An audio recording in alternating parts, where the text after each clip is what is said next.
Perut buncit Denise Cariesta terlihat mulus kehamilan dituding palsu.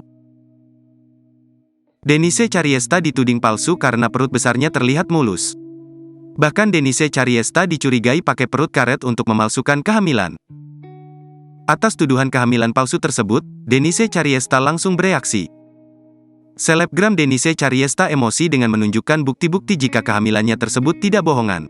Denise Cariesta lantas mengungkap kekesalannya terhadap tuduhan warganet atas kehamilan pertamanya. Denise Cariesta yang tengah menunggu kelahiran anaknya itu emosi dengan julidan warganet tentang kehamilannya. Denise Cariesta geram lantaran banyak warganet yang menyebut jika dirinya hamil palsu dengan menggunakan perut karet. Warganet ternyata menuding perut hamilnya palsu lantaran terlihat mulus. Denise pun membalas bahwa perutnya mulus karena melakukan perawatan. Lantaran kerap disebut perut hamilnya menggunakan perut karet, Denise pun membuktikan dengan memperlihatkan sekeliling perutnya yang tak terlihat ada tempelan.